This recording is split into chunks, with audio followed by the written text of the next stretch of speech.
평안하세요. 오늘도 주님께서 우리에게 허락하신 참 좋은 한날입니다. 60일 성경 읽기 33일째입니다. 여러분과 제가 이 말씀 읽는 시간이 점점 더 깊어지고 점점 더 넓어지고 점점 더 은혜로워지기를 축복하면서 우리 기도하겠습니다. 주님, 우리의 눈을 열어서 주님의 법에 기이한 것을 보게 하여 주옵소서. 지금도 우리에게 말씀하고 싶어 하시는 주님의 음성이 우리의 가슴에, 삶에 시간마다 새겨지게 하여 주시옵소서. 간절한 마음으로 주님의 말씀을 대합니다. 빠르게 지나가는 말씀이 우리를 향한 말씀이 되게 하여 주옵소서. 그래서 오늘 여러 일을 해야 되는데 그 일에 길이 되고 목표가 되고 힘이 되게 하여 주옵소서. 우리가 연약하고 어려울 때 이렇게 말씀을 대하는 시간이 평안이 되게 하시고 위로가 되게 하시고 주님을 향하는 그런 귀한 시간 되게 하여 주옵소서. 말씀이 살아서 역사하는 시간 되게 하여 주옵소서. 우리 주 예수 그리스도 이름으로 기도드립니다. 아멘. 오늘 읽은 말씀은 고린도전서 시작합니다. 1장에서 5장까지 말씀입니다. 고린도 편지인데요. 이 고린도라는 사람이 쓴 편지가 아니고요. 고린도라는 사람에게 쓴 편지도 아니고요. 고린도는 도시 이름입니다. 그리고 고린도 전후서는 고린도라는 도시에서 예수를 믿는 교회, 예수를 믿는 사람들에게 주신 말씀입니다. 저자는요, 1절에 아예 써 놓았습니다. 사도 바울이고요. 사도 바울은 사도행전 18장쯤 보면 전도 여행을 하다가 고린도에 들르고요. 1년 반을 머무면서 말씀을 가르쳐서 교회를 세웁니다. 그리고 사도 바울은 다시 떠나서 돌아가죠. 그 이후에 사도 바울은 다시 돌아오고 싶었지만 고린도에 오지 못하고 에베소에 머물 때 고린도 교회에 편지를 하게 됩니다. 왜일까요? 고린도 교회에 급한 일들이 있었습니다. 고린도는 대도시였습니다. 북쪽으로는 아테네가 있고요. 남쪽으로는 아가야 지방이라고 이 아테네에서 아가야로 내려가는 좁은 육로의 통로에 자리 잡고 있고요. 그래서 양쪽으로 바다가 있었어요. 동과 서로. 그래서 교통의 중심지였고 많은 사람들이 모여 사는 항구 도시이기도 했고요. 그러다 보니 다양하기도 하지만 여러 가지 물리적으로 타락한 문제도 많이 있었던 그런 지금으로 말하면 아주 큰 대도시였습니다. 그 대도시에 있던 예수 믿던 사람들에게 무슨 급한 문제가 있었을까요? 한 가지 말씀드리면 분열입니다. 파들이 나눠져서 분열입니다. 분파들이 나눠져서 서로 경쟁하고 싸우는 일들이 벌어졌습니다. 그리고 그 교회에 왜 그랬을까요? 얼마만큼 심각했을까요? 오늘 말씀 읽으면서 한번 꼽아보시기를 바랍니다. 어떤 문제들이 어떤 답을 가지고 있는지 한번 살펴보시겠습니다. 저는 성경 읽고 다시 돌아오겠습니다. 고린도전서 1장. 하나님의 뜻으로 그리스도 예수의 사도로 부르심을 받은 나 바울과 형제 소스데네가 고린도에 있는 하나님의 교회에 이 편지를 씁니다. 그리스도 예수 안에서 거룩하여지고 성도로 부르심을 받은 여러분에게 문안드립니다. 또 각처에서 우리 주 예수 그리스도의 이름을 부르는 모든 이들에게도 아울러 문안드립니다. 예수 그리스도는 이 사람들의 주님이시며 우리의 주님이십니다. 하나님 우리 아버지와 주 예수 그리스도께서 내려주시는 은혜와 평화가 여러분에게 있기를 빕니다. 나는 여러분이 그리스도 예수 안에서 받은 하나님의 은혜를 생각하고 여러분의 일로 언제나 하나님께 감사를 드립니다. 여러분은 그리스도 안에서 모든 면에 풍족하게 되었습니다. 곧 온갖 언변과 온갖 지식이 늘었습니다. 그리스도에 관한 증언이 여러분 가운데서 이렇게도 튼튼하게 자리 잡았습니다. 그리하여 여러분은 어떠한 은사에도 부족한 것이 없으며 우리 주 예수 그리스도의 나타나심을 기다리고 있습니다. 우리 주 예수 그리스도께서 나타나실 날에 여러분이 흠잡을 데 없는 사람으로 설 수 있도록 주님께서 여러분을 끝까지 튼튼히 세워주실 것입니다. 하나님은 신실하신 분이십니다. 하나님께서는 여러분을 부르셔서 그 아들 우리 주 예수 그리스도와 친교를 가지게 하여 주셨습니다. 그런데 형제 자매 여러분, 나는 우리 주 예수 그리스도의 이름으로 여러분에게 권면합니다. 여러분은 모두 같은 말을 하며 여러분 가운데 분열이 없도록 하며 같은 마음과 같은 생각으로 뭉치십시오. 나의 형제 자매 여러분, 글로의 집 사람들이 여러분의 소식을 전해주어서 나는 여러분 가운데 분쟁이 있다는 것을 알게 되었습니다. 다름이 아니라 여러분은 저마다 말하기를 나는 바울 편이다, 나는 아볼로 편이다, 나는 게바 편이다, 나는 그리스도 편이다 한다고 합니다. 그리스도께서 갈라지셨습니까? 바울이 여러분을 위하여 십자가에 달리기라도 했습니까? 또는 여러분이 바울의 이름으로 세례를 받았습니까? 내가 여러분 가운데에서 그리스보와 가이오 밖에는 아무에게도 세례를 준 일이 없음을 하나님께 감사드립니다. 그러므로 아무도 나의 이름으로 세례를 받았다고 말하지 못할 것입니다. 내가 스데바나 가족에게도 세례를 주었습니다마는 그 밖에는 다른 누구에게 세례를 주었는지 나는 모릅니다. 그리스도께서는 세례를 주라고 나를 보내신 것이 아니라 복음을 전하라고 보내셨습니다. 복음을 전하되 말의 지혜로 하지 않게 하셨습니다. 그것은 그리스도의 십자가가 헛되이 되지 않게 하시려는 것입니다. 십자가의 말씀이 멸망할 자들에게는 어리석은 것이지만 구원을 받는 사람인 우리에게는 하나님의 능력입니다. 성경에 기록하기를 내가 지혜로운 자들의 지혜를 멸하고 총명한 자들의 총명을 패할 것이다 하였습니다. 현자가 어디에 있습니까? 학자가 어디에 있습니까? 이 세상의 변론가가 어디에 있습니까? 하나님께서는 이 세상의 지혜를 어리석게 하신 것이 아닙니까? 이 세상은 그 지혜로 하나님을 알지 못하였습니다. 하나님의 지혜가 그렇게 되도록 한 것입니다. 하나님께서는 어리석게 들리는 설교를 통하여 믿는 사람들을 구원하시기를 기뻐하신 것입니다.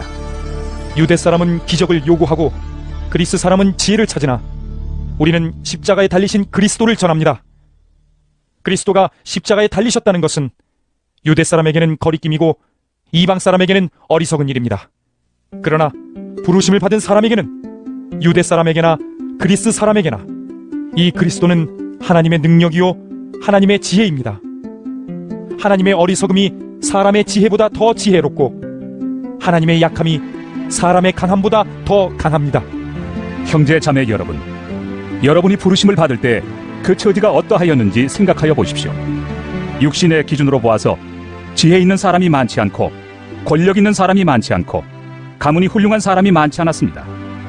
그런데 하나님께서는 지혜 있는 자들을 부끄럽게 하시려고 세상의 어리석은 것들을 택하셨으며 강한 것들을 부끄럽게 하시려고 세상의 약한 것들을 택하셨습니다. 하나님께서는 세상에서 비천한 것들과 멸시받는 것들을 택하셨으니 곧 잘났다고 하는 것들을 없애시려고 아무것도 아닌 것들을 택하셨습니다. 이리하여 아무도 하나님 앞에서는 자랑하지 못하게 하시려는 것입니다. 그러나 여러분은 하나님의 자녀로서 그리스도 예수 안에 있습니다. 그는 우리에게 하나님으로부터 오는 지혜가 되시며 의와 거룩함과 구원이 되셨습니다. 그것은 성경에 기록되어 있는 바 누구든지 자랑하려거든 주님을 자랑하라 한 대로 되게 하시려는 것입니다. 고린도전서 2장. 형제 자매 여러분, 내가 여러분에게로 가서 하나님의 비밀을 전할 때 훌륭한 말이나 지혜로 하지 않았습니다. 나는 여러분 가운데서 예수 그리스도 곧 십자가에 달리신 그분밖에는 아무것도 알지 않기로 작정하였습니다. 내가 여러분과 함께 있을 때 나는 약하였으며 두려워하였으며 무척 떨었습니다. 나의 말과 나의 설교는 지혜에서 나온 그럴듯한 말로 한 것이 아니라 성령의 능력이 나타낸 증거로 한 것입니다. 그것은 여러분의 믿음이 사람의 지혜에 바탕을 두지 않고 하나님의 능력에 바탕을 두게 하려는 것이었습니다. 그러나 우리는 성숙한 사람들 가운데서는 지혜를 말합니다. 그런데 이 지혜는 이 세상의 지혜나 멸망하여 버릴 자들인 이 세상 통치자들의 지혜가 아닙니다. 우리는 비밀로 감추어져 있는 하나님의 지혜를 말합니다. 그것은 하나님께서 우리를 영광스럽게 하시려고 영세 전에 미리 정하신 지혜입니다.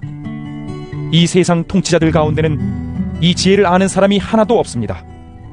그들이 알았더라면 영광의 주님을 십자가에 못 박지 않았을 것입니다. 그러나 성경에 기록한 바 눈으로 보지 못하고 귀로 듣지 못한 것들, 사람의 마음에 떠오르지 않은 것들을 하나님께서는 자기를 사랑하는 사람들에게 마련해 주셨다 한 것과 같습니다. 하나님께서는 성령을 통하여 이런 일들을 우리에게 계시해 주셨습니다. 성령은 모든 것을 살피시니 곧 하나님의 깊은 경륜까지도 살피십니다. 사람 속에 있는 그 사람의 영이 아니고서야 누가 그 사람의 생각을 알 수 있겠습니까? 이와 같이 하나님의 영이 아니고서는 아무도 하나님의 생각을 깨닫지 못합니다. 우리는 세상의 영을 받은 것이 아니라 하나님에게서 오신 영을 받았습니다. 그것은 하나님께서 우리에게 은혜로 주신 선물들을 우리로 하여금 깨달아 알게 하시려는 것입니다. 우리가 이 선물들을 말하되 사람의 지혜에서 배운 말로 하지 아니하고 성령께서 가르쳐 주시는 말로 합니다. 다시 말하면 신령한 것을 가지고 신령한 것을 설명하는 것입니다. 그러나 자연에 속한 사람은 하나님의 영에 속한 일들을 받아들이지 아니합니다. 그런 사람에게는 이런 일들이 어리석은 일이며 그는 이런 일들을 이해할 수 없습니다. 이런 일들은 영적으로만 분별되기 때문입니다. 신령한 사람은 모든 것을 판단하나 자기는 아무에게서도 판단을 받지 않습니다. 누가 주님의 마음을 알았습니까? 누가 그분을 가르치겠습니까? 그러나 우리는 그리스도의 마음을 가지고 있습니다. 고린도전서 3장. 형제 자매 여러분, 나는 여러분에게 영에 속한 사람에게 하듯이 말할 수 없고 육에 속한 사람, 곧 그리스도 안에서 어린아이 같은 사람에게 말하듯이 하였습니다. 나는 여러분에게 젖을 먹였을 뿐 단단한 음식을 먹이지 않았습니다. 그때에는 여러분이 단단한 음식을 감당할 수 없었습니다. 사실 지금도 여러분은 그것을 감당할 수 없습니다. 여러분은 아직도 육에 속한 사람들입니다. 여러분 가운데서 시기와 싸움이 있으니 여러분은 육에 속한 사람이고 인간의 방식대로 살고 있는 것이 아닙니까? 어떤 사람은 나는 바울 편이다 하고 또 다른 사람은 나는 아볼로 편이다 한다니 여러분은 육에 속한 사람이 아니고 무엇이겠습니까? 그렇다면 아볼로는 무엇이고 바울은 무엇입니까? 아볼로와 나는 여러분을 믿게 한 일꾼들이며 주님께서 우리에게 각각 맡겨주신 대로 일하였을 뿐입니다. 나는 심고 아볼로는 물을 주었습니다. 그러나 하나님께서 자라게 하셨습니다. 그러므로 심는 사람이나 물 주는 사람은 아무것도 아니요 자라게 하시는 분은 하나님이십니다. 심는 사람과 물 주는 사람은 하나이며 그들은 각각 수고한 만큼 자기의 삭을 받을 것입니다. 우리는 하나님의 동역자요 여러분은 하나님의 밭이며 하나님의 건물입니다. 나는 하나님께서 나에게 주신 은혜를 따라 지혜로운 건축가와 같이 기초를 놓았습니다. 그런데 다른 사람이 그 위에다가 집을 짓습니다. 그러나 어떻게 집을 지을지 각각 신중히 생각해야 합니다. 아무도 이미 놓은 기초이신 예수 그리스도 밖에 또 다른 기초를 놓을 수 없습니다. 누가 이 기초 위에 금이나 은이나 보석이나 나무나 풀이나 지푸로 집을 지으면 그에 따라 각 사람의 업적이 드러날 것입니다. 그날이 그것을 환히 보여줄 것입니다. 그것은 불에 드러날 것이기 때문입니다. 불이 각 사람의 업적이 어떤 것인가를 검증하여 줄 것입니다. 어떤 사람이 만든 작품이 그대로 남으면 그는 상을 받을 것이요 어떤 사람의 작품이 타버리면 그는 손해를 볼 것입니다. 그러나 그 사람은 구원을 받을 것이지만 불 속을 헤치고 나오듯 할 것입니다. 여러분은 하나님의 성전이며 하나님의 성령이 여러분 안에 거하신다는 것을 알지 못합니까? 누구든지 하나님의 성전을 파괴하면 하나님께서도 그 사람을 멸하실 것입니다. 하나님의 성전은 거룩합니다. 여러분은 하나님의 성전입니다. 아무도 자기를 속이지 말아야 합니다. 여러분 가운데서 누구든지 이 세상에서 지혜 있는 사람이라고 스스로 생각하거든 정말로 지혜 있는 사람이 되기 위하여 어리석은 사람이 되어야 합니다. 이 세상의 지혜는 하나님이 보시기에 어리석은 것입니다. 성경에 기록하기를 하나님께서는 지혜로운 자들을 자기 꾀에 빠지게 하신다 하였습니다. 또 기록하기를 주님께서 지혜로운 자들의 생각을 헛된 것으로 아신다 하였습니다. 그러므로 아무도 사람을 자랑하지 말아야 합니다. 모든 것이 다 여러분의 것입니다. 바울이나 아볼로나 게바나 세상이나 삶이나 죽음이나 현재 것이나 장래 것이나 모든 것이 다 여러분의 것입니다. 그리고 여러분은 그리스도의 것이요 그리스도는 하나님의 것입니다. 고린도전서 4장. 사람은 이와 같이 우리를 그리스도의 일꾼이요 하나님의 비밀을 맡은 관리인으로 보아야 합니다. 이런 경우에 관리인에게 요구하는 것은 신실성입니다. 내가 여러분에게서 심판을 받든지 세상 법정에서 심판을 받든지 나에게는 조금도 문제가 되지 않습니다. 그뿐만 아니라 나도 나 자신을 심판하지 않습니다. 나는 양심에 거리끼는 것이 없습니다. 그러나 이런 일로 내가 의롭게 된 것은 아닙니다. 나를 심판하시는 분은 주님이십니다. 그러므로 여러분은 주님께서 오실 때까지는 아무것도 미리 심판하지 마십시오. 주님께서는 어둠 속에 감추인 것들을 환히 나타내시며 마음속의 생각을 드러내실 것입니다. 그때에 사람마다 하나님으로부터 칭찬을 받을 것입니다. 형제 자매 여러분, 나는 여러분을 위하여 이 모든 일을 나와 아볼로에게 적용하여 설명하였습니다. 그것은 기록된 말씀의 범위를 벗어나지 말라는 격언의 뜻을 여러분이 우리에게서 배워서 어느 한 편을 편들어 다른 편을 얕보면서 뽐내지 않도록 하려는 것입니다.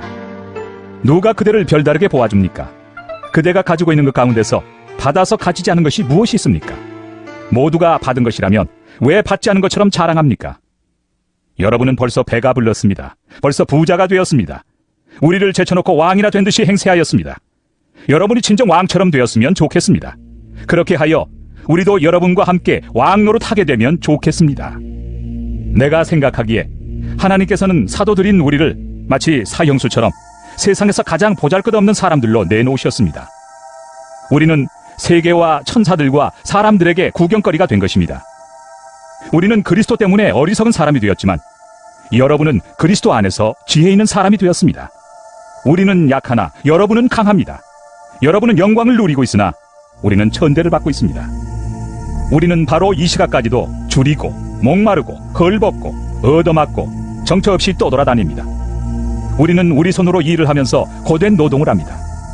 우리는 욕을 먹으면 도리어 축복하여 주고 박해를 받으면 참고 비방을 받으면 좋은 말로 응답합니다. 우리는 이 세상의 쓰레기처럼 되고 이제까지 만물의 찌꺼기처럼 되었습니다. 내가 이런 말을 쓰는 것은 여러분을 부끄럽게 하려는 것이 아니라 나의 사랑하는 자녀들같이 훈계하려는 것입니다.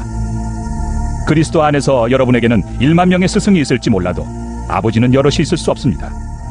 그리스도 예수 안에서 복음으로 내가 여러분을 낳았습니다. 그러므로 나는 여러분에게 권합니다. 여러분은 나를 본받는 사람이 되십시오. 이 일 때문에 나는 디모데를 여러분에게 보냈습니다. 그는 주님 안에서 얻은 나의 사랑하는 신실한 아들입니다. 그는 그리스도 예수 안에서 행하는 나의 생활 방식을 여러분에게 되새겨 줄 것입니다. 어디에서나 모든 교회에서 내가 가르치는 그대로 말입니다. 그런데 여러분 가운데는 내가 여러분에게로 가지 못하리라고 생각하여 교만해진 사람이 더러 있습니다.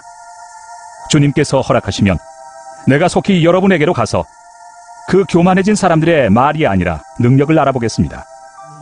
하나님 나라는 말에 있지 아니하고 능력에 있습니다. 여러분은 무엇을 원합니까? 내가 채찍을 들고 여러분에게로 가는 것이 좋겠습니까? 그렇지 않으면 사랑과 온유한 마음을 가지고 가는 것이 좋겠습니까? 고린도전서 5장. 여러분 가운데 음행이 있다는 소문이 들립니다. 자기 아버지의 아내를 데리고 사는 일까지 있다고 하니 그러한 음행은 이방 사람들 가운데서도 볼 수 없는 것입니다. 그런데도 여러분은 교만해져 있습니다. 오히려 여러분은 그러한 현상을 통탄하고 그러한 일을 저지른 자를 여러분 가운데서 제거했어야 하지 않았겠습니까? 나로 말하면 비록 몸으로는 떠나 있으나 영으로는 함께 있습니다. 마치 여러분과 함께 있듯이 그러한 일을 저지른 자를 이미 심판하였습니다. 우리 주 예수의 이름으로 여러분이 모여 있을 때 나의 영이 우리 주 예수의 권능과 더불어 여러분과 함께 있으니 여러분은 그러한 자를 당장 사탄에게 넘겨주어서 그 육체는 망하게 하고 그의 영은 주님의 날에 구원을 얻게 해야 할 것입니다. 여러분이 자랑하는 것은 좋지 않습니다. 여러분은 적은 누룩이 온 반죽을 부풀게 한다는 것을 알지 못합니까? 여러분은 새 반죽이 되기 위해서 묵은 누룩을 깨끗이 치우십시오. 사실 여러분은 누룩이 들지 않은 사람들입니다. 우리들의 유월절 양이신 그리스도께서 희생되셨습니다. 그러므로 묵은 누룩, 곧 악의와 악독이라는 누룩을 넣은 빵으로 절기를 지키지 말고 성실과 진실을 누룩으로 삼아 누룩 없이 빚은 빵으로 지킵시다. 내 편지에서 음행하는 사람들과 사귀지 말라고 여러분에게 썼습니다. 그 말은 이 세상에 음행하는 사람들이나 탐욕을 부리는 사람들이나 약탈하는 사람들이나 우상을 숭배하는 사람들과 전혀 사귀지 말라는 뜻이 아닙니다. 그러려면 여러분은 이 세상 밖으로 나가야 할 것입니다. 그러나 이제 내가 여러분에게 사귀지 말라고 쓰는 것은 신도라 하는 어떤 사람이 음행하는 사람이거나 탐욕을 부리는 사람이거나 우상을 숭배하는 사람이거나 사람을 중상하는 사람이거나 술 취하는 사람이거나 약탈하는 사람이면 그런 사람과는 함께 먹지도 말라는 말입니다. 밖에 있는 사람들을 심판하는 것이 나에게 무슨 상관이 있습니까? 여러분이 심판해야 할 사람들은 안에 있는 사람들이 아니겠습니까?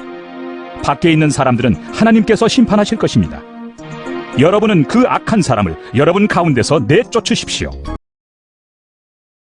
오늘 성경 읽기 어떠셨습니까? 요새 교회도 분열의 문제 때문에 힘들어하는 곳곳의 소식들이 있는데 처음 교회, 그것도 바울이 세운 교회도 그랬었던 모양입니다. 특별히 어떤 분파, 베드로파, 그다음에 바울파, 아볼로파, 아니면 예수파가 있었습니다. 그런데 이게 진실이라고요? 바울은 지적합니다. 분열은 한 믿음이 아니어서 그렇다고요. 성령을 따르지 않아서 그렇다고요. 세상과 자기 교만 때문에 분열이 있다고 그 원인에 대해서 말씀합니다. 그래서 우리가 성령의 사람이 되고 성령을 따르기 시작할 때 그러면 서로 다른 우리가 하나의 교회를, 한 성전을 이룰 수 있다고 말씀합니다. 그래서 결론으로 하나님의 나라는 말에 있지 않고 능력에 있다. 어떤 능력이요? 믿고 한 성령을 따르는 능력이 있을 때 우리는 하나님의 교회를 이 땅에 이루어갈 수 있습니다. 한 가지 또 교회 안에서 용납하지 말아야 될 여러 범죄에 관해서 말씀을 합니다. 교회는 믿고 싶은 대로 믿고 자유롭게 얘기하는 것처럼 보이지만 용납하지 말고 지적하고 경책하고 내어쫓기까지 해야 된다는 그런 죄들이 있었습니다. 어떤 게 있었죠? 우리 5장 11절에 가면 음행하는 일이요. 교회에서 음행은 괜찮다고 하면 그냥 넘어가면 안 된다고 말씀했고요. 탐욕, 우상숭배, 중상하는 일, 술 취한 사람, 약탈하는 일. 적어도 교회에서 이 일은 발 못 붙이게 해야 되고 이 일만큼은 지적하고 도려내야 된다고 말씀합니다. 오늘의 교회도 마찬가지 아니겠습니까? 고린도 교회, 고린도 그리스도인들에게 주신 말씀이 오늘 우리 교회, 우리에게 향하신 하나님의 뜻인 줄로 믿습니다. 기도하겠습니다. 주님, 우리는 교만한 사람들이고 우리는 세상을 따라가서 분열하기도 하고 낙담하기도 하고 믿음을 떠날 때가 많이 있습니다. 주님, 우리가 성령을 따르는 사람이 되게 하시고 성령을 순종하는 사람 되게 하여 주옵소서. 그래서 교회 안에 하나님의 교회를 이루어갈 수 있도록 은혜 내려주시고 함께하여 주옵소서. 우리 지금 예수 그리스도 이름으로 기도드립니다. 아멘. 고린도 전서 읽기는 내일도 이어지고요. 오늘 은혜로 한 날 되시기를 축복합니다.